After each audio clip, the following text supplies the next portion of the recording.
Bandeko balandi ya ba média patriotique mbote esika bozali na baninga Congo mboka na biso République démocratique du Congo mboka bankoko leleza mboka na kati ya kokoso binoso boyebi ete bana mboka bakolela Kinshasa ezali transformé na ba province mosusu na kati ya mabulu ya kokunda bana mboka pona mpasi oyo ya occupation ekweli biso kasi boyebi ete na mosala oyo ya kotelemisa bana mboka Congo poto bunda to sikola mboka bankoko moto moko atelema abetambela po ete nyonso totelema nsima na ye tolanda ye poto sikola mboka ya bankoko moto yango occupation ebele makambo kilikili kasi alobi ete ameka komi approcher la ba média patriotique Radio TV Bendele Radio Polele Radio Lobiko na Congo Horizon po ete tomeka kobetana masolo ameka ko éclairer lanterne ya opinion publique nationale qu'internationale moto yango azali obe Honoré Mbanda Zamboko Atumba oyo andimi ete na pokwa lelo azala na biso elongo poto solola masolo oyo etali mboka bankoko Honoré Mbanda Zamboko Atumba président ya Pareko mbote esika ozwami biso na esengo ya koyamba yo awa na ba média patriotique mbote leki Grégoire et puis mbote na bandeko nyonso ya République démocratique du Congo et particulièrement na ba patriote nyonso oyo bazali batelemi likolo mpona kobunda etumba ya kosikola mboka na bango napesi bino banso mbote mingi mbote leader ya résistance oyo lelo mbela na yo ekoti aux quatre coins du monde merci mingi pour la disponibilité Honoré Mbanda Tumba nazalinga moko te pona ko animer cet entretien oyo kozala vraiment riche en couleurs mingi baza branché na ngonga oyo po bala na mongongo na yo comme le seul homme politique oyo telemi po omega ko cadrer pour orienter dynamique ya kosikola mboka nazanga moko te comme na sikolo bango nazali rejoint na basture émission virtuelle par Libita Libongo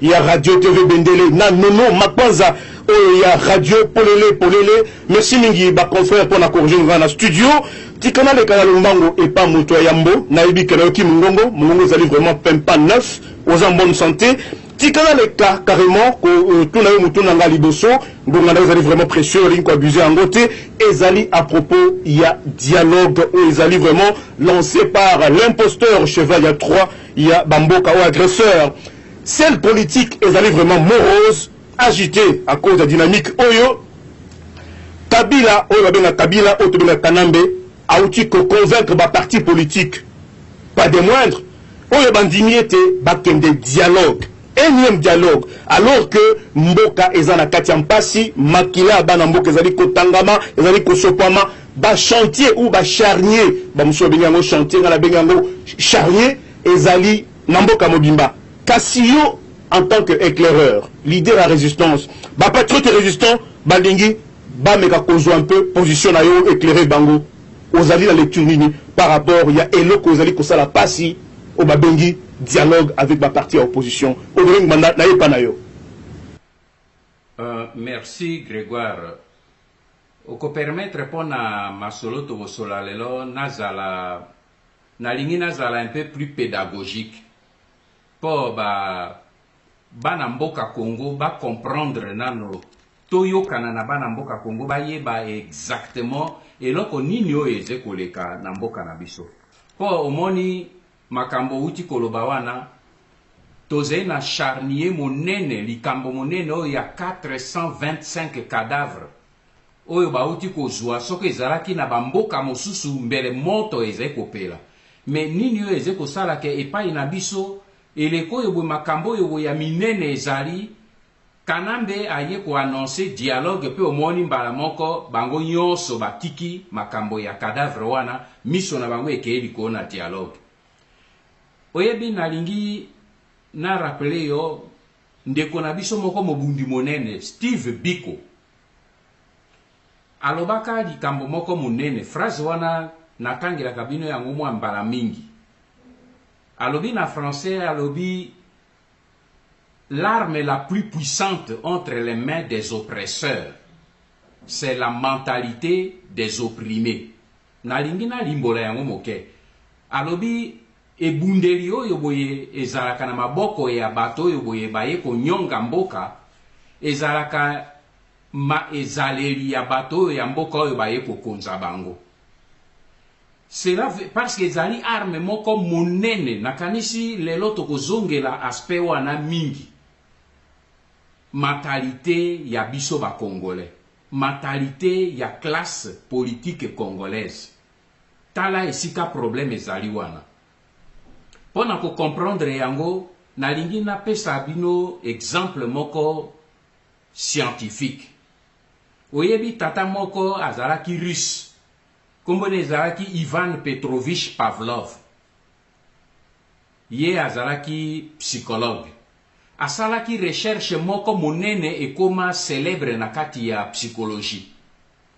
Nakanisi biso nyonso aboye tosi toye kola psychologie quand même mwa ndambo na kati ya kelasi na ba université.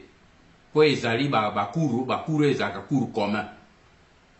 Et babengi expérience wana réflexe de Pavlov, ba mususu babenga kango conditionnement pavlovien. Ezali nini?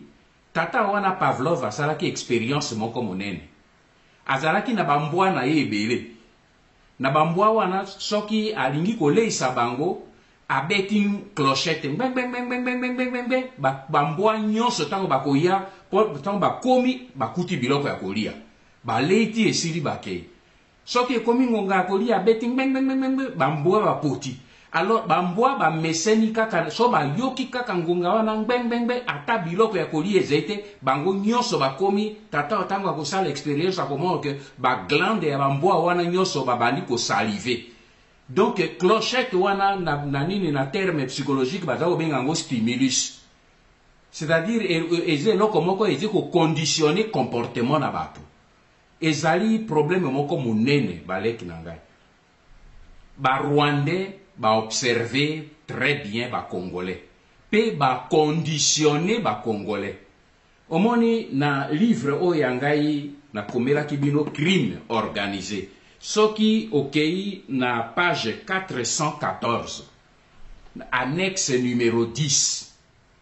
Na page 414 na annexe numéro 10 na Kalisabino awa email oyo James Kabarebe atindelaka Ruberwa atindaki yango le 6 avril 2004 na kotakati na salaka opération na joie mail oyo Kabarebe a contesté yango jamais, Ruberwa contesta jamais na kati ya email oyo James Kabarebe atindelaka Ruberwa ezali annexe numéro 10 eloko nini alobi na kati alobi ba Congolais bazali corruptible. Soki ba yoki kaka mbongo to pouvoir okosomba bango okosala na bango nyonso bolingi. Alors lokwa bozali kuna to utiliser arme wana. Arme ya nini? Ya pouvoir, arme ya nini? Ya mbongo. Parce que ils sont corruptibles, pe akei même mosika abi, ils sont traîtres dans le sang. C'est-à-dire que bakoki même ko trahir mboka na bango. Soki olingi kopesa ye mbongo, olingi kopesa ye pouvoir ya moke, ou ya moke ya moke à trahir. Mais c'est ça qui se passe aujourd'hui. Omoni Kanambe azalaki na kati ebi ya kaka, mais à chaque fois soki azali na kati ya kaka, à faire sonner kaka clochette. Ba Rwandais ba yebi ke so ba komi na kaka, ba sonner kaka clochette, ya Pavlov. Mais clochette na bango nini dialogue. Dialogue moni ba Congolais nyonso, ba bosani ba problème minene nyonso, ba bosani occupation, ba bosani passe ale bango nyonso, ba potimbangu na mangeoire. Soko zomono biso na kati ya l'œil du patriote, tozo utiliser vocabulaire oyo ya mangeoire, ezali par hasard te. Ezali bien calculé pour vous comprendre que Congolais et le Kwalingi Yangouana, omoni tango ba sonaki clochette. Dialogue sans nini na Addis Abeba, baké Addis Abeba. Dialogue San City, baké na San City. Na San City kuna ba sud-africain ba yebi sakangai. Babi ba Congolais oyo ba yea wabwe. Motomoko avec occupé atari kambote. Mbeki, tabo mbeki a yebi sakangai. 2004. Abi bandeko na bino ba yea wabwe. Tikana lobina bimisela bino makambo mosusu bo comprendre yango. Abi me ezali soni ba Congolais ba ya waboy bazali komi occupé même na ba débat pour na ko rédiger ba condition ya makambo na mboka na bango te. Ce sont des Rwandais qui rédigent. Tangelangai, un seul Congolais, où il y a rédigé ni document, il y a accord et à Sand City azate, et c'est ba Rwandais. Ba beti kaka clochette dialogue inter-congolais. Ba sopani na Sand City, mais ba keko lia, ba keko joa ba perdiem, pe ba keko zila partage à pouvoir.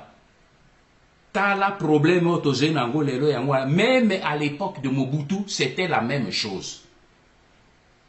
Et c'est là que bandi les lotes.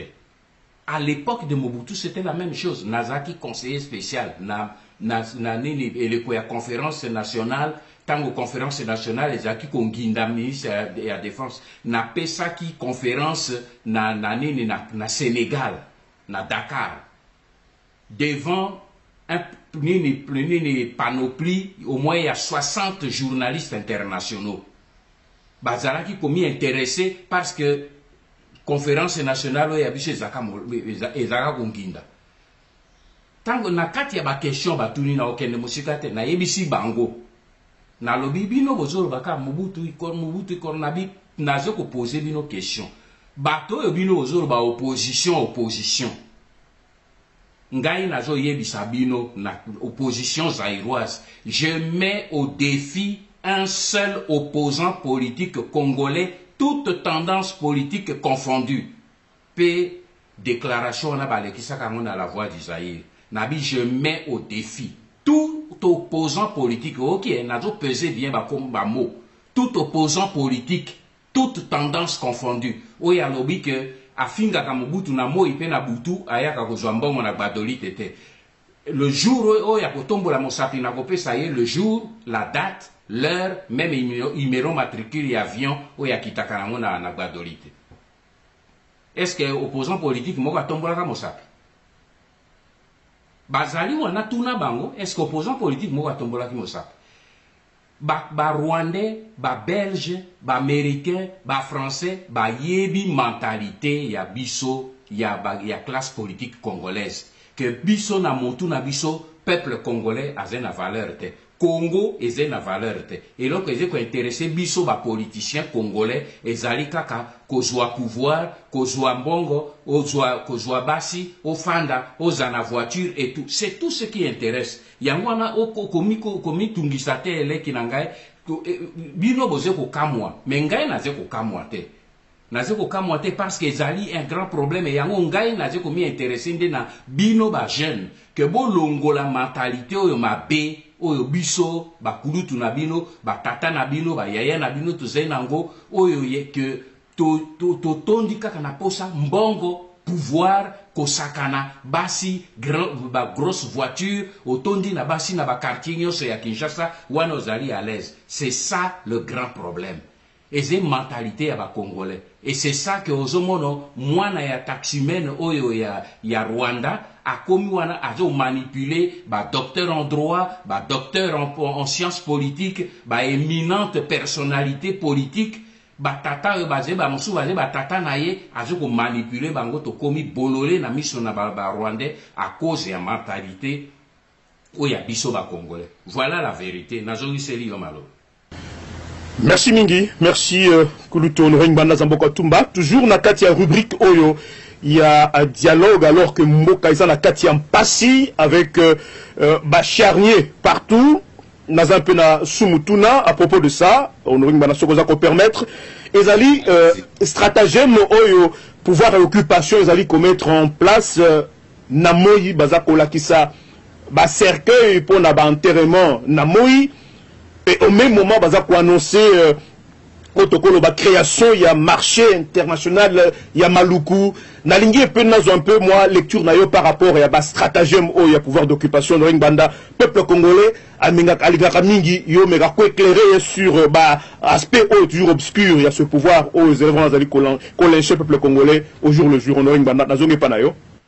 Mais leki Grégoire Watupa ezei makambo na uti koloba ya mentalité yango anati ozomono te ke ezei mawa mingi situation tozo vivre yango na République démocratique du Congo okoki kozwa yango na mokili mosusu te leki nanga ça ne se fait pas omona wapi na mokili o toze nango moto ya ye koboma tata na yo abomi mama na yo police aye maintenant po aya kokanga ye mwana ya tata oyo babomi abimi abi non ezali tata mo nini nini bandi wana moto abomi tata te tata amibomaki ye moko ezali aye ko défendre bandi oyo abomi tata na ye devant police po bakanga tata na ye te yo mona yango na mokili oyo toze nango oyo. Mais il n'y a qu'au Zaïre, au Congo qu'on peut voir des choses pareilles. Et c'est Rwandais, Bazoboma, Congolais, mais Motoyali, Batoyali Bozo, Bazobimanani, Babochab. Un grand juriste, un grand professeur. Ayebi, Madame Bochab, Ayebi. Que bateau yo, nini, Kanambe, bateau wana, Yemoto abomi bango. Mais, Yewana zo mata au créneau.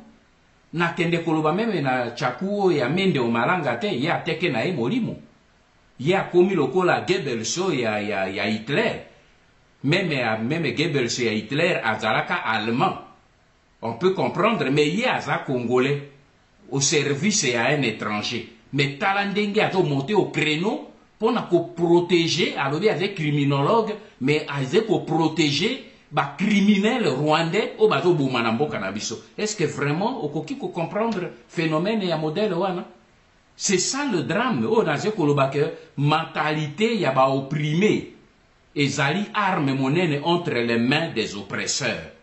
Yango na dit que lelo na kozala un peu très pédagogique pour bino ba jeunes patriotes intellectuels pour comprendre bien le danger o ezena mboka na biso. Tinonga na lobela kibino que j'ai revu ma stratégie. Liboso na monaki que le plus grand danger zalaki ba occidentaux na ba rwandais, mais aujourd'hui le premier ennemi de Congolais c'est la classe politique congolaise, c'est l'homme politique congolais. Yango wana na lingi bozala vraiment concentré likolo ya danger wana na lobite que tobosa na ba rwandais, mais toyeba que okomona jamais rwandais azo ya face na peuple congolais te. Face na peuple congolais, rwandais ati congolais yemoko. Ba congolais na ba congolais ba tutanaka, mais bango basé derrière, pourquoi ba tireur de ficelle sur ba collabo ya ba congolais au basé na ni na pouvoir. Mais na jolo belabino yango pourquoi? Eze mawapona nini? Le 10 mai, dimanche surpassé, dimanche lekikuna le 10 mai. Tobimi Selakibino détaille na l'œil du patriote que deux magistrats, Jean-Marie Massoudi, Mweo Kaosi, deux magistrats, il y a parquet à Matetepe, il y a Kinkole. Pour parquet à Kinkole, les autres dépendre bien à Matete. Il y a un toujours Matetepe, Matete, couvrir ti Kinkole. Bango ana batu basé en même temps ba agent il y a ANER.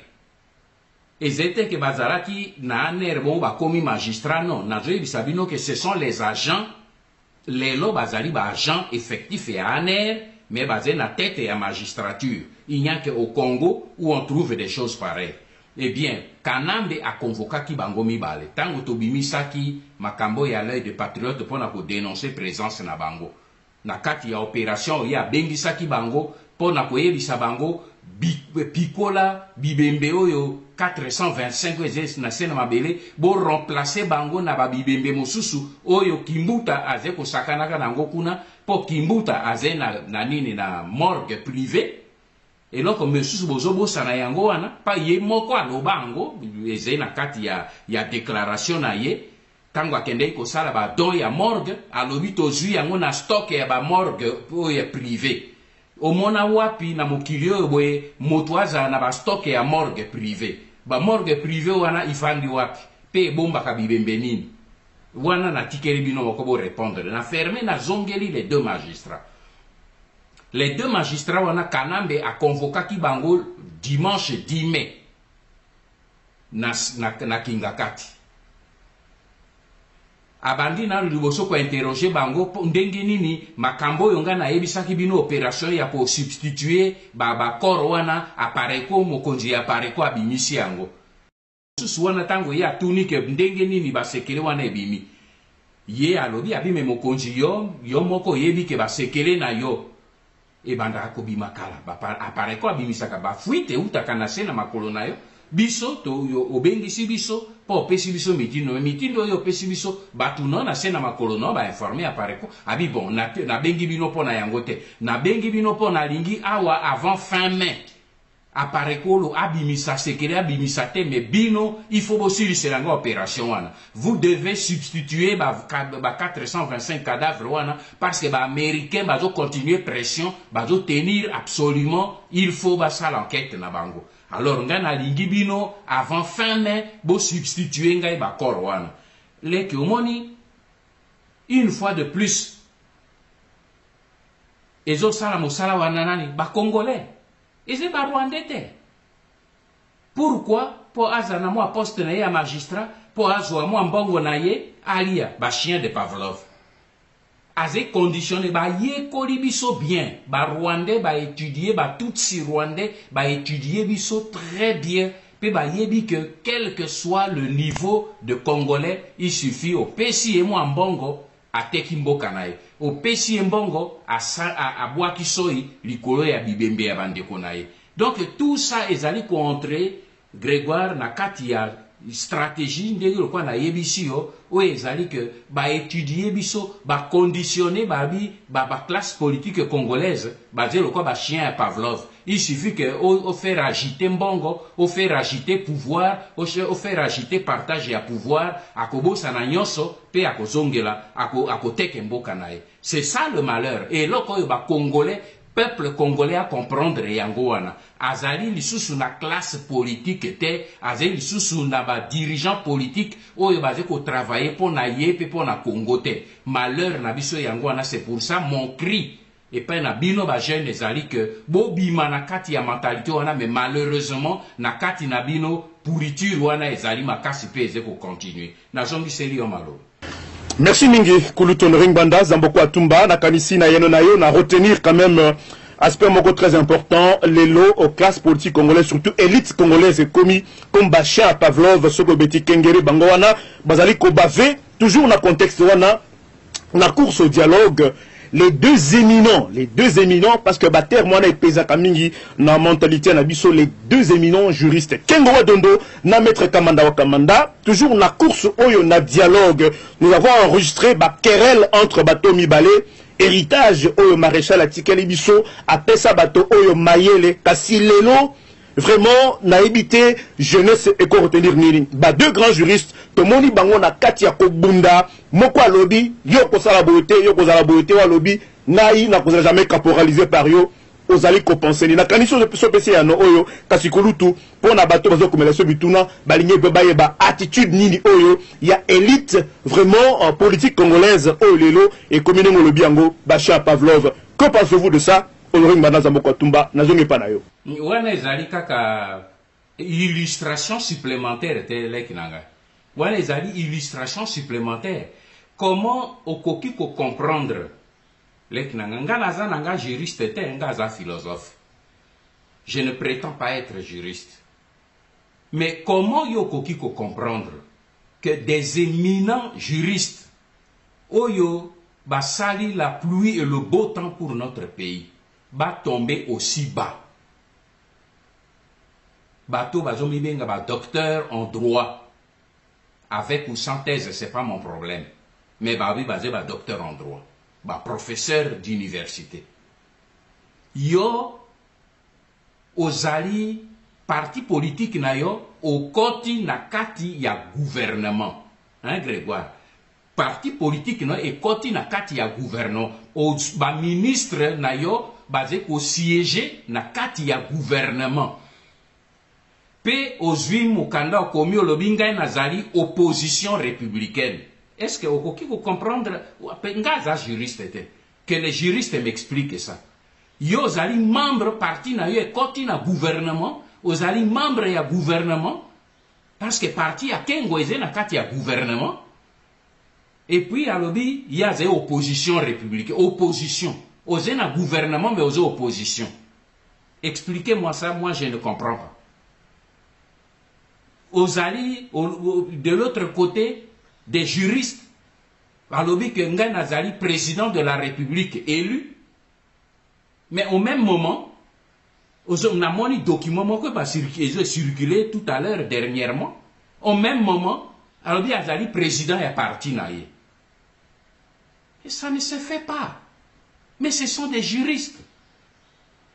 Yozali président élu, président de la République, dès que commis président de la République, Ozali quoi appartenir lui sous une partie na yote.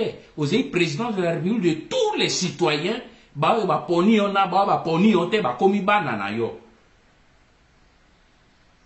La première des choses, c'est de quitter la gestion. Il y a parti au Yozaki Nango. Nyonso wana ezeko talisa nini, ezo talisa que lisibilité eze lisusu, crédibilité eze lisusu na kati ya parti politique, eze lisusu na kati ya classe politique congolaise te. Et loko nga nazo benga yango la médiocrité ya classe politique congolaise yango wana. Eze loko musute. Et c'est ça qui est à la base, où eze vous faire comprendre que mboka mokelo kwa Rwanda, na mwa bateau mokelo kwa ba Rwandais, avec une petite expérience na bango, basé pour dominer un grand pays, un grand peuple comme le Congo. Nazongi serio malo. Merci mingi kulutu pona malobo zongi silingai tu nana otikala tu avant nazongi sa malobe pas ba confère nanga oyo bazali vraiment quoi attendre patiemment na studio na bango virtuel à média patriotique naza kotika jour na contexte oyo il y a un fameux dialogue selon stratégie à Kanambe Honoring Manda Kalev oyo moko azalis binaye moto oyo mobomi mais attigné comme émissaire pour avoir contact avec un parti politique selon stratégie na bango Kalev alingi apesa na ndeko oyo mwana ya Congo mwana Etienne Tshisekedi abengami na kombo ya Félix Tshilombo Tshisekedi apesa ye poste oyo ya primature Félix akoma premier ministre en mboka na biso manso oyo pona ko désamorcer pression à peuple congolais oyo vraiment ezali ko comme un étau ezali ko resserrer vraiment cage thoracique na bango kasi yo en tant que vraiment le père de la résistance président Apareko est-ce que plateforme nayo et qu'on a la possibilité à déjouer manœuvre oyo il y a pouvoir d'occupation et mais qu'un peu comme ça peuple congolais comment on déjouer ce mécanisme ou stratégie oyo pouvoir d'occupation et mettre en place et confier la primature à Félix Tshilombo Tshisekedi. Merci Grégoire. Nini pona question nayo nalingaka souvent ko répondre na ba question et kotaka lokola une sorte de polémique avec un autre parti politique. Mais à partir du moment où le problème est qu'on toucher à venir ya Congo, et qu'on toucher libération ya Congo, et j'ai ce problème ya parti politique qui était comme un problème ya bisognon sur ba Congolais. Voilà pourquoi nako répondre à la question na yo pour relever certains faits avant de répondre à la question précise autour de Nasuka. Liboso rôle ya Kalev. Kalev azali administrateur général ya ANER, service de sécurité. Grégoire bato yo mingi bakei na Kisasa balobi basé ko lutter, basé ko combattre pour démocratie ezongi na mboka. Pour période ya Mobutu démocratie ezalaki te enfin au quand même bateau yo ba congolais ba collabo mingi bazo abi non maintenant jamais le Congo n'a connu la démocratie comme maintenant. Vraiment dans un pays Tangelangai, dans un pays démocratique où un chef des services de renseignement, je parle d'un pays démocratique pour voyage Zongelanga te que na période ya Mobutu eza tondimi que na période ya Mobutu eza ki dictature. Ça c'est autre chose, mais dans un pays dit démocratique au mona wapi un chef des services de renseignement lokola kuna nini na États-Unis la CIA bakamata chef ya CIA akende maintenant ko négocier na ba démocrate so ba républicain ba na pouvoir akende ko négocier en coulisses na ba démocrate pona ko kende ko yokana na bango au mona wapi ou bien le quoi na France chef ya DGSE akende maintenant ko sala ba contact politique avec UMP et na ba parti mosusu local ba centriste local bazali na opposition aussi au mona wapi. Il n'y a qu'au Congo qui se dit démocratique où on peut voir des choses comme ça. La vérité est alinini. Vérité est yangoyo. C'est depuis toujours. Nazaki koye bisabino pe nazaki kolobela bino yango na demi mot. Mogalu na Kalev bazalaka déjà ko manipuler certains dirigeants il y a des partis politiques d'opposition y compris du DPS ndenge outi kotanga bazali na contact na bango ezali sécurité bango moko siko bazo kobimisa yango soki ngana lobaki yango avant be babia nganda ziko luka ko diviser UDPS bango moko sika babimisi yango ebimi polele. Moi je le savais depuis longtemps mais na lobby il faut travailler avec beaucoup de sagesse. Stratégie oyo babimisi oyo boy moto yazali derrière stratégie wana nani congolaise oyo étiquette oyo bati comme étiquette pembeni na kanambe Olive Lembe ye moto azali derrière Kalev pona ko soutenir que basala nyonso nini ba proposer un dialogue à la fin ya dialogue wana ba pesa primature na UDPS comme Kulutu na biso Etienne Tshisekedi azali na état ya kosala quoi que ce soit politiquement te mwana na ye na mama na ye lokola basali nyonso maintenant ba proposer ye azwa place wana ba pesa ye yango pe asili kondima na ye bisibino yango lelo asili kondima azwa place ya premier ministre po basala gouvernement ya 3 ans. Oyo naze koloba bakoki ba crier ba mata ba kita naze na kotenir yango na yebi ke ezali comme cela. Bato yo baze na o basalaki mosala wana na kati o ba négociaki na ye na Kalev sika to sa mosala wana zo sala ye moko te azena bato bazo sala e ba rapport wana. Po akende komona Kanambe. Toze na ba élément nyonso a proposé un gouvernement de 3 ans pour permettre y glissement au-delà de 2016. Mais il y a des problèmes, il y a des problèmes, il y a bateau, il y a des chiens de Pavlov, bandimi, ba élection, bandimi, ba dialogue. Mais pour poser question, pour éclairer le peuple congolais de Nazo Pesa de Taïwan. Andimi, le gouvernement de transition, il y a 3 ans, Esaïe au quoi sorte pour na bango, alobi lokola, to baponi ni ba parti wana par hasard te babi to convaincre MLC, to convaincre UDPS, pour Esaïe les 2 partis politiques oyo, Esaïe na pignon sur rue na Kinshasa. Soki bango ba mi impliqué, ville à Kinshasa, et ko memela biso tranquillité, alors psycho et ko permettre biso to glisser.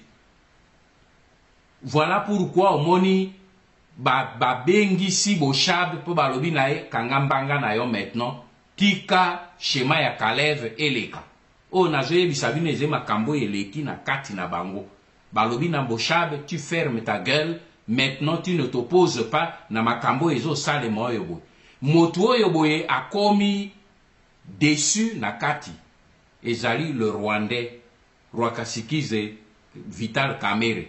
Parce que ye ayokanaki na Kanambe que na ba mosala moneno batindi ye po akende ko noyauté opposition soki aye na bango nyonso tu ndenge a travaillaki na Mogalu na Kalev ba yokanaki que yende moto azala premier ministre il y a gouvernement de transition wana mais tango ekomi pa ya Kanambe a doublé ye a préféré ezala Félix Yesi Katomboki alors Félix n'a aucune expérience donc il écoutant moi ko utiliser et baki bien gazer une expérience fait donc moni ndenge batu wana bazo sakana na biso problème ezewana nini koluka ko pesa bouée de sauvetage na Kanambe et ko pesa bouée de sauvetage wana nani biso ba congolais kaka biso ne tozo pesa bouée de sauvetage.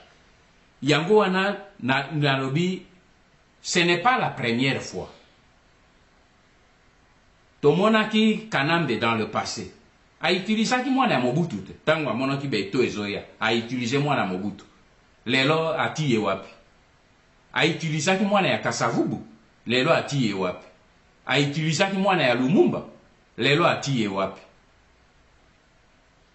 C'est pour cette raison que nalobi problème ezali wana simplement moko. le peuple congolais, bino ba jeune congolais, bo souffrir assez pe bo mûrir. Congo oyo ya lelo. Nakanisi na kozongela yango na conclusion na ngai. Parce que lelo entretien na ngai sika na koya ko chite yango wana. Congo oyo ya lelo ngai na yebi que e bakolonga te parce que Congo oyo ya lelo bino ba jeune bo comprendre que ezali Congo ya ngbanga te. Ezali Congo ya Tshisekedi te. Ezali Congo ya Bemba te. Biso nyonso tokoleka. Congo ezali ya ba Congolais. Congo ezali te za Congo ya bana ya te. Non. O wana ezali bileko ya kala. Il n'y a pas d'hérédité génétique en politique. Ce n'est pas parce que lelo ngana sali politique que bana nanga nyonso bana makila na bango politique koteli bango. Non. Soki mwana nanga alingi kosala politique akosala na ndenge na ye, mais zalate comme un problème ya empire ya héritage lokola tata nanga ya zaki wana sikoyo boye c'est mon tour ngai nde il faut na kamatarele pour naze ko porter kombo wana kombo epesaka motu expérience te. De Gaulle c'est une grande figure mais bana ne ba tondani na poto esika tozali awa bana ne ba tondani na poto awa bana ne ba na France. Et si dans le 8 mai dernièrement, tout le monde qui François Hollande a quitté, a salué famille, ne bazali et belé. Mais est-ce que bango so alobi, il faut biso to nini droite ezali ya koko na biso de Gaulle, donc il faut ezala biso to longola bana Congo longola biloko na motu. Makambo ya bana ya ezali te. Biso to zena royaume te, to zena empire te. Congo ezali ya ba jeune patriote. Ezali ya bato bali komi battre pona kusimba mboka na bango.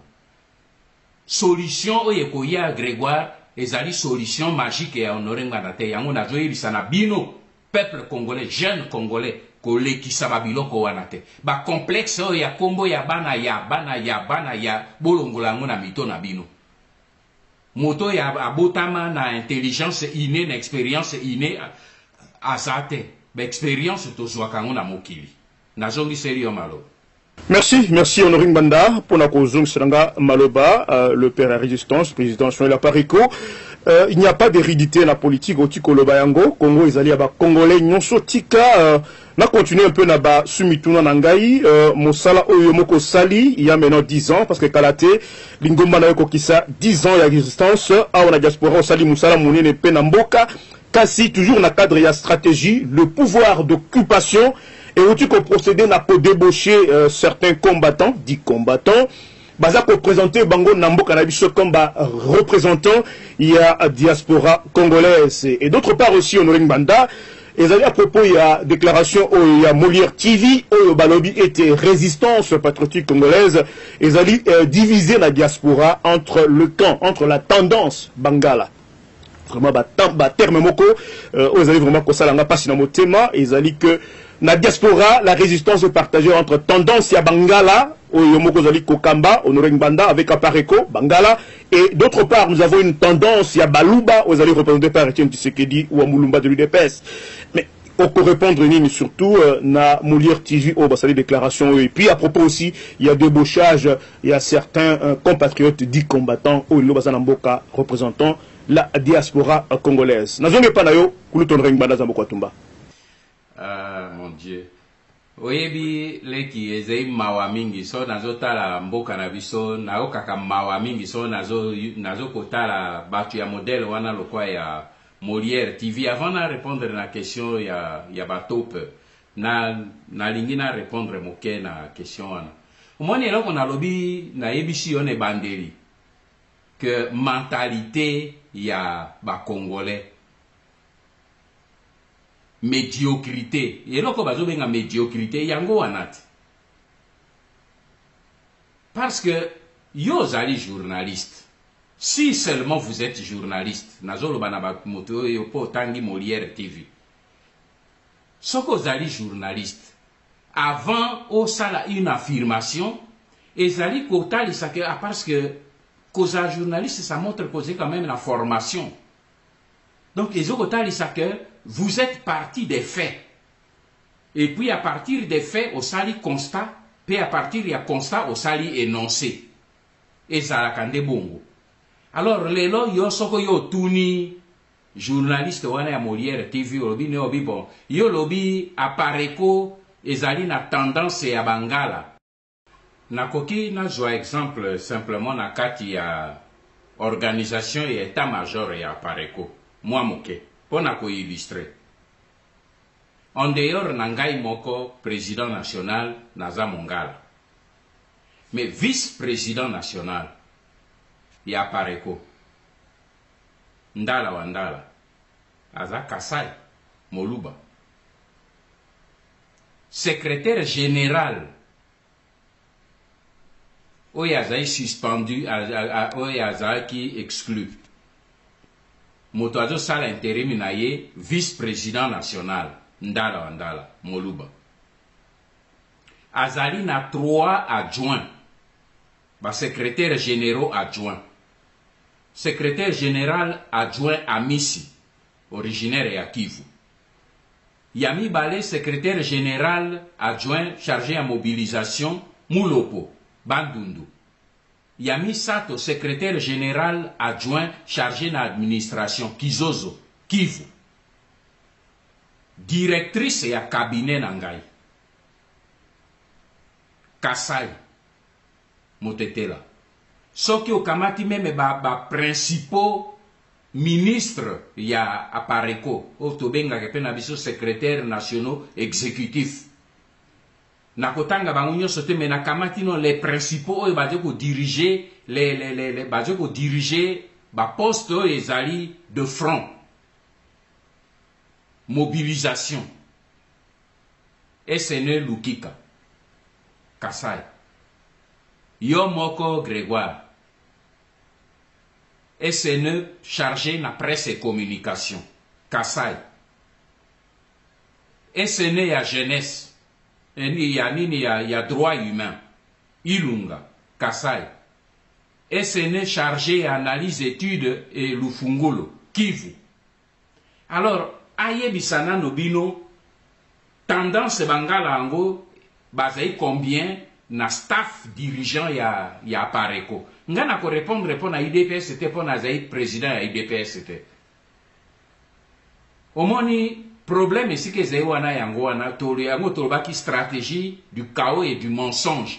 Bato baye na koti ya mensonge, bato ti ya mensonge ya bango ubebe jusque dans la bouche des Congolais.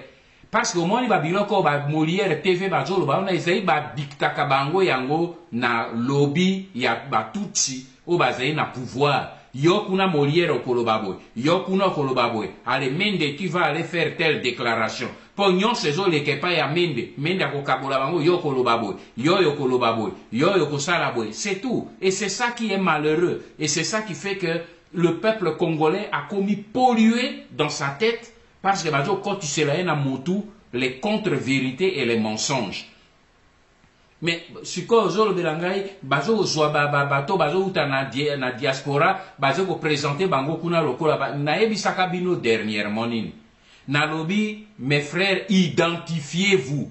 Makambo na lobela kabino na lobaka en l'air te ezakanatina. Na lobela kibino mbulo eleki mobimba na bi identifiez-vous. Pourquoi? Parce que ba top ebele ba koti na kati na bino. Omoni bato bazaraki tongo alamuki na video apakoli ya mbina enelongi Honoré Ngbanda. Alamuki na tongo azui nini savon ya kusukola elongi atelisi elongi Honoré Ngbanda. Honoré Ngbanda baze wapi bangwana wando mona bamba komi na Kinshasa. Ekuna na Kinshasa motazo protéger bango nani. Lobi bookaki Olive Lembe abi moto a touché ba combattant na biso o ba uti na nini na diaspora basé ate ba combattant na biso do ba combattant ba Olive Lembe. Mais chaque Congolais tire la conclusion. Excusez-moi na kokota na ba détail te. Quand Olive Lembe dit moto a touché te pourquoi? Parce que ba oyo batikala kikuna ba kolabo bazaki kuna. Ba moni bango bazo ya bi oh nombre zo comme ebele bakoya ko banda kolia na manchoir to tonda lisute. Il faut to banda ko nyonga bango. yango wana balobi abi no ko toucher bango te wana ezali pe ba tona biso bino boze pe ba collabo nini ba idiot utile na biso ba uti kuna pe ba idiot utile bino nyonso boze basali bofanda wana na disposition na biso. C'est ça la vérité. Ko kende ko luka complication eyerte parce que nyonso wana yoko talisa que le Congolais a commis manipulable entre les mains des Rwandais. Et le Rwandais utilise le Congolais pour détruire le Congo, pour détruire le combat des Congolais, pour détruire la résistance, pour que le Congo est comme à balkaniser et puis tuer le Congo, parce que leur objectif, c'est de faire disparaître le Congo de la carte de l'Afrique. Merci beaucoup, Nazongi Selio Malo. Merci, merci M. Noring Banda, Zamboko Atumba, Pona Eyano, vraiment qui toko à propos, il y a vraiment Moutouna Kotuna Otikana clôturé.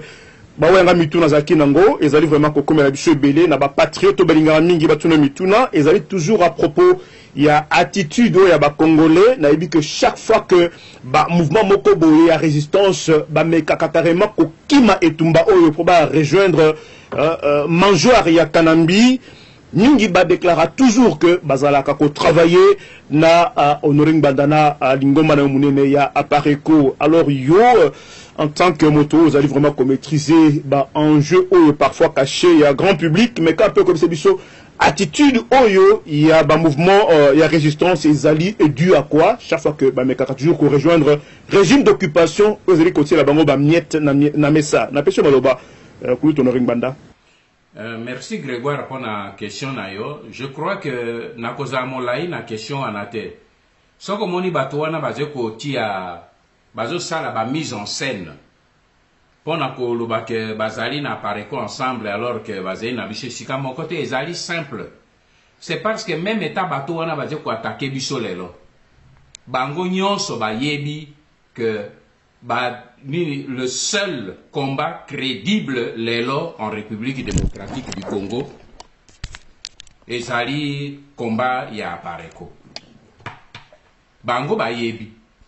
Le seul combat aujourd'hui est crédible les Yabiso.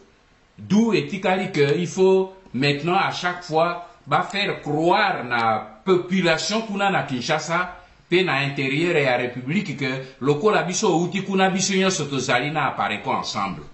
Yango na biso bino nyonso il faut boye ba maintenant ko ça la campagne pour na ko dénoncer ba imposteur nyonso oyo ba ko longwana nani na diaspora pe baje ko kita kuna pona ko kende soi-disant koloba na kombo ya résistance bango moko pe ba yebi ke batu wana baje na crédibilité mokote mais ils ont besoin na bango pour brouiller les pistes brouiller intelligence et peuple congolais parce que bona makambo eleki depuis janvier et bouleversé ba Rwandais na ba occupant me rendre compte que message et à résistance et koti na kati ya population, peuple congolais, jeunesse congolaise a mis approprié le message de la résistance.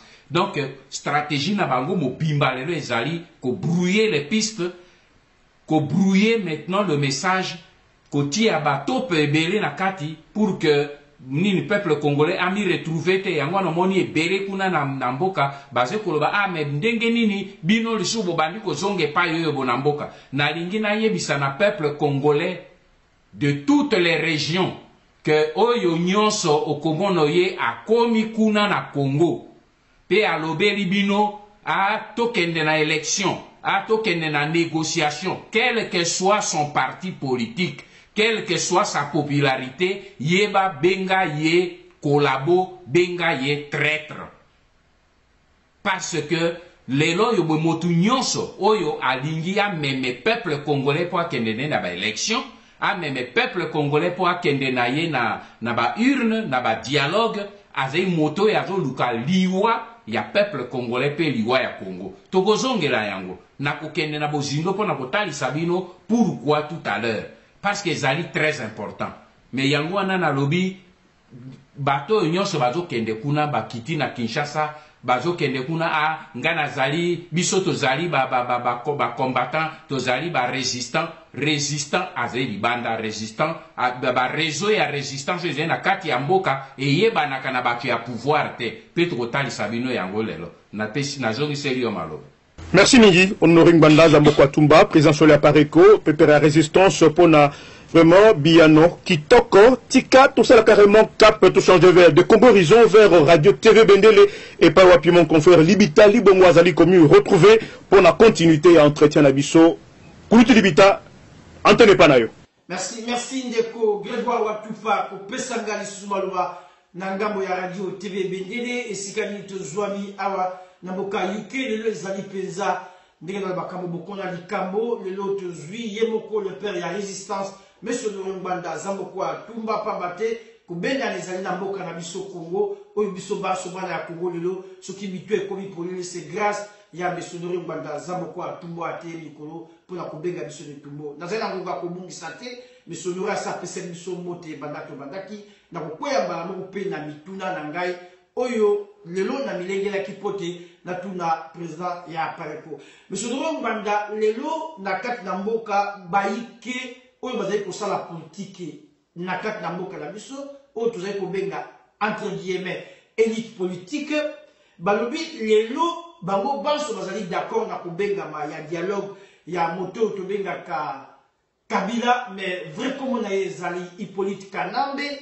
bango nyonso lelo bazali sikamoko ezali obe yo moto otikali le seul, je dis bien pratiquement le seul leader oyo azali koboya dialogue koboya ba élection koboya même démocratie pour na bango démocratie c'est quoi na moka Congo kasi yo azali koboya nyonso alors bazali kokamo bazali kobenga yo yakabo bunda na kati yo lobi niet oli ko bunda na kati te mais bango bamoni lelo tikali yo moko le sango ezanga kombo alors schéma na yo ezali nini mpe ko banga na yo bomo na yo pozonga na kati na mboka Congo mpoko no bunda elongo na bango pourquoi la paix dans le ventre malomboka yo monsieur Ngbanda Zamboko Atumba. Merci Lekilibita pour la question na yo. Nakomeka ndenge na lobaki que nazala un peu plus pédagogique. Nini soki otali na le 8 mai samedi 8 mai dernier na awa na France ba fetaki libération ya France, c'est-à-dire fin ya guerre mondiale, ya deuxième guerre mondiale et signature ya défaite ya Allemagne. Ezalaki samedi le 8 mai.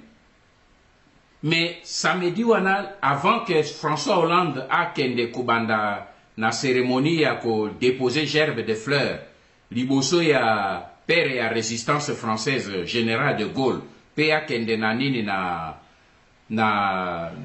Champs-Élysées na place de l'Étoile abandaki na cérémonie moko ezalaki na 9h déjà bato mingi balandaki yango te mengai na landaki cérémonie wana.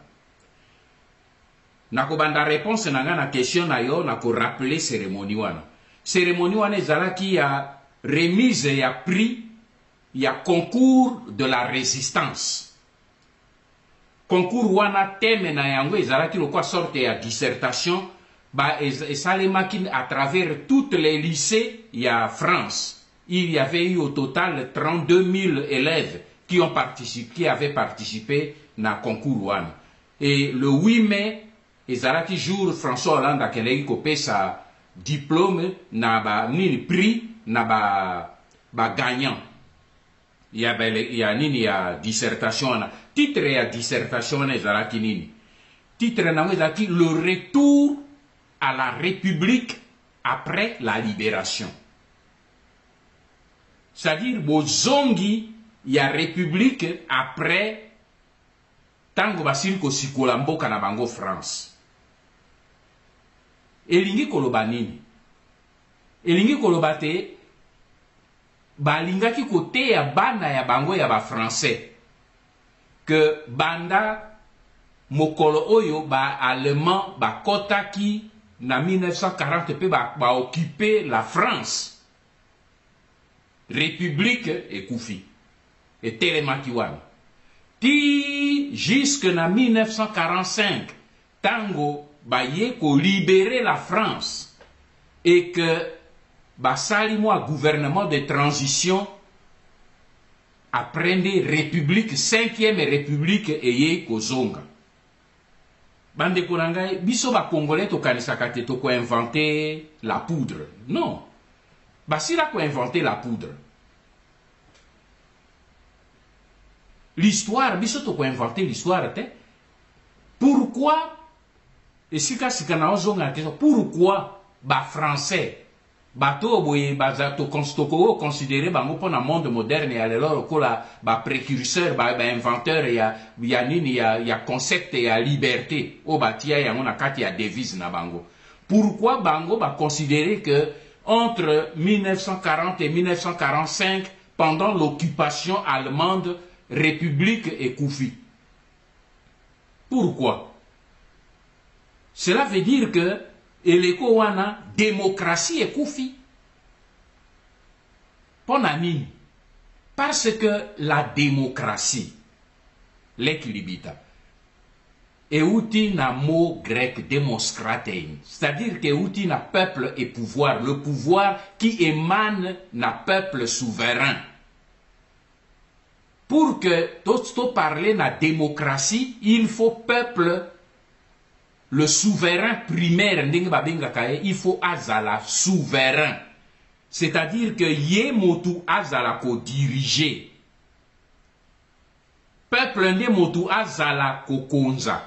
Et là qu'on a lingi lelo bino ba jeune et puis peuple congolais à comprendre nde yangoana que yende motu azali souverain et que tous les autres politiciens au bisoto zali biso tozende basali ya peuple omoni makambo ibaluka biso ba homme politique loko babengaka biso ba excellence son excellence to commande loko biso to komi ba konzi ya peuple non peuple moto azali ba konzi na biso peuple moto akoloba bi yo nganda yo ozesika président mais omeki ko waya waya bi nganda stop oya yo esili longwa maintenant libita moto kitanayo.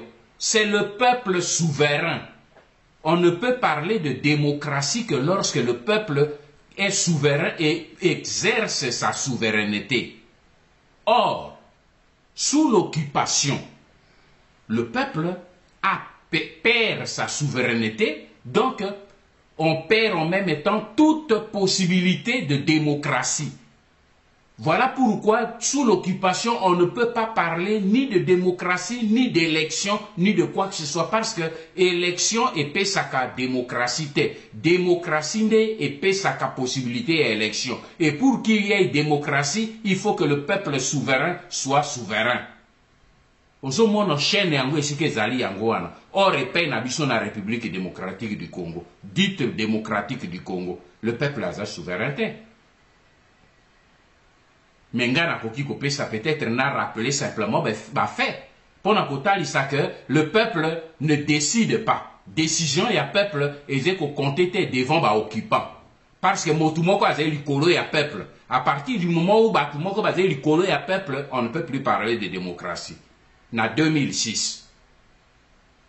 Bana ya mboka basanganaki na kati ya lingomba moko babengaka ngo Union pour la Nation, UN. Autour ya MLC. Bovotaki nani? Bavotaki Jean-Pierre Bemba. C'est ça le peuple souverain a voté Jean-Pierre Bemba. Mais Tosuka Kiwapi. Comme Batumusu bazali likolo. Bazui moto bino bo voté, bati et pembeni. Donc la démocratie n'est pas possible. Le peuple ne peut pas décider. Décision, il y a peuple, les a possible. On ne peut pas parler de démocratie. Toujours en 2006. Tala na ville ya Kinshasa sika bozali. Moto tolobaki makambone tout à l'heure André Kimbuta. Ya komaki gouverneur ndengeni. Bino bana ya Kinshasa bo votaki banani. Majorité pona ba député ya ville province ya Kinshasa ezaki banani. Bati ya Union pour la Nation autour ya MLC ya Jean-Pierre Bemba. Comment okoki ko expliquer que dans une démocratie député majoritaire, candidat, il y a député majoritaire à perdre élection au profit. Il y a candidat, il y a Rwandais, André Kimbuta, abimi gouverneur, alors que Azaki candidat, il y a Rwandais, na parti à PPRD, ou Azaki minoritaire. Démocratie, c'est wapi. Bino bato ba politologue et à Congo bo expliquer. C'est ça que vous appelez la démocratie? Na ba Congo. C'était la même chose. Candidat, gouverneur et à Bas Congo. Oyo, il y a majorité, il y a UN et il y a MLC. Bati et Pembeni, candidat et à PPRD, abimi gouverneur. Okohi vous expliquer comment? Na kamati kamusu inverse. Na Sénat. Kuna na Sénat, PPRD, bazai majoritaire. Candidat congolais. Écoutez-moi bien. Candidat congolais, il y a PPRD na Sénat, chez Okitundu. Face na un candidat rwandais presque indépendant qui n'avait rien derrière lui, mais président Oyaba congolais chez Okitundu à perdre en faveur, il y a président, il y a minorité rwandais, où il y a un motumoko pembenité abimi président et Sénat. Expliquez-moi le mécanisme démocratique là-dessus.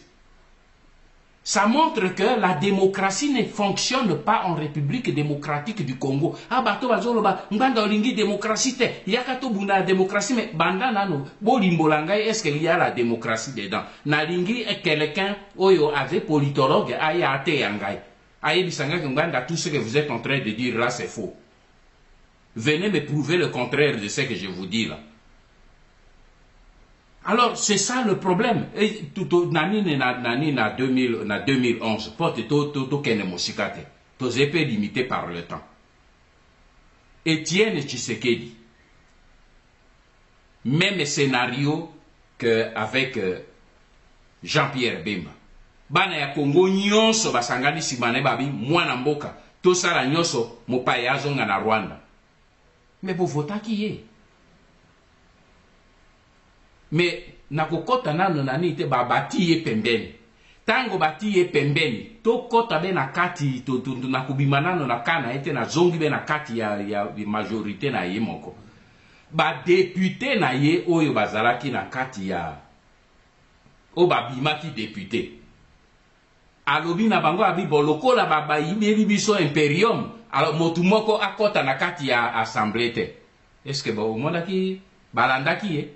Mwana na ye moko ya boti ye makila na yo babiki azei mayele ya Tshisekedi a hérité mayele ya Tshisekedi a hérité même popularité ya Tshisekedi et tout. Félix Tshilombo. Ake na parlement. Ye wana zaki koli ya mbongo ya parlement. C'est ça le drame. Il n'y a aucun signe de démocratie à l'intérieur. Yango wana tolobaki na lobaki na bino na lobi, écoutez mes frères, totika Kosakana. Le peuple ne peut pas aller aux élections. Les élections n'ont jamais résolu un problème. Les élections ne créent pas la démocratie. C'est la démocratie qui rend possible les élections. Or, pour que la démocratie soit possible, il faut le peuple souverain à la libre. Or, la République démocratique du Congo n'a aussi démontré le peuple souverain n'est pas libre. En français, le peuple congolais vote, mais il n'élit pas. C'est-à-dire qu'il y a des cas qui bulletin na boîte, mais moto à tenir compte na bulletin parce que bateau yo ba simbi pouvoir likolo ya peuple congolais basé déjà na ba résultat na bango bakoya ko imposer yango. Et dans un pays comme cela qui est occupé comme Tomoni en Allemagne, il n'y a qu'une seule solution, c'est de se battre pour la Kolongola, d'abord l'occupation et après on crée les conditions, il y a démocratie. Merci messieurs Honoré Mbanda Zamboko Atumba, père la résistance, Banso Bazo Landa Biso Nabazi, Moto la Biso Ebadiko Koma pour le to essayer komi pour le na mateyo yo zali ko pesa biso pe ba outil ya combat yo zali ko fungula bana mboka mitu tango nyonso oyo bazwami na libanda pe na kati na mboka mais monsieur Honoré Ngbanda likamusi ebele na bakongole na kati pe na libanda na mboka bazali tango nyonso koyimayima balobi etumba na yo pe komba oyo oyelaki biso eso ezi ngonga molai pe ewumeli mingi kasi otire ata mpuka moko te otire ata lisasi moko te ata coup de fusil moko na eleli te mpo vraiment bango bazala satisfait balobi etumba na yo ezwi ngonga pe etumba na yo ewumeli obeti ata lisasi moko te alors yo kokoloba na nini liproblème ya bakongolais oyo bazali na kati na mboka mpe libanda ya mboka oyo bazali koyimayima mpo na etumba na yo ewumeli mpo yo kolo résistance maloba mboka yo Monsieur Honoré Ngbanda aza moko atuma. Merci Libita. La question les invités ni mibale. Nakobanda d'abord riko na durée de combat. Po bato mingi bazaka koloba etumbango na yo eumeli etumbango na yo. C'est déjà l'erreur. Bazo be etumbango na yo, c'est-à-dire que bazo mono que j'ai problème na bango j'ai problème d'un individu. Mais to bandana no te babi etumbango eumeli. Libita. Na lobeli yo tout à l'heure que biso ba congolais to lingaka koyekola histoire te. Nakopesa yo nano exemple ya bato oyo ba mener ba guerre ya mini bitumba ya libération avant Honoré Ngbanda. Pour Congolais alingi koyekola histoire te il faut te rappeler un peu à cap de l'histoire ayeba eloko nini salema na bato ba banda bitumba wana po combat ya résistance e bandi na Honoré Ngbanda te. Mais total nano bato to na kamati ka ya mutuloko la Ho Chi Minh. Le Vietnamien Ho Chi Minh.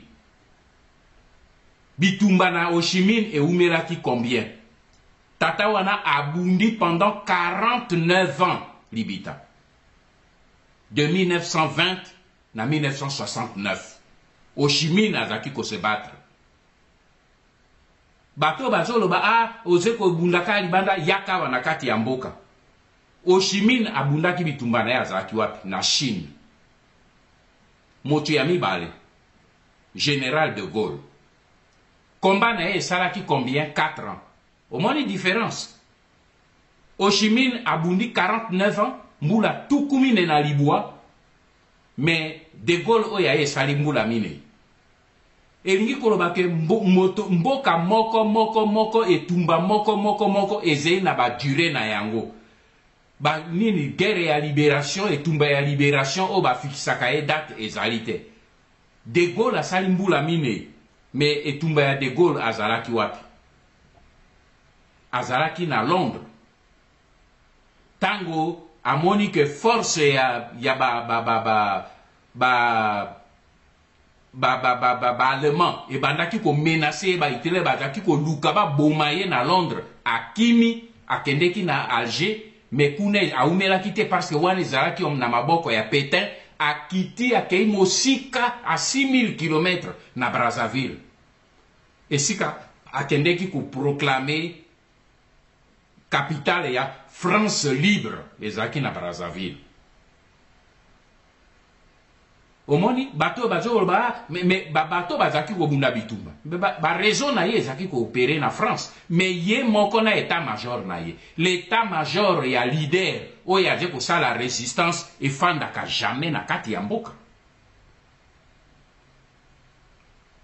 To kamati motuloko arula nani Khomeini. Rula Moussavi Khomeini. O bazo benga Ayatollah Khomeini. Ye oya ebitumbe umembula 17 ans. Tata wana zoko bunda azalaki wapi? Azalaki na Iran te. Et sika ba américain bazaki oya azaki obundisa bango azalaki kuna te, yazaki na Turquie, azalaki na Irak, azalaki na France.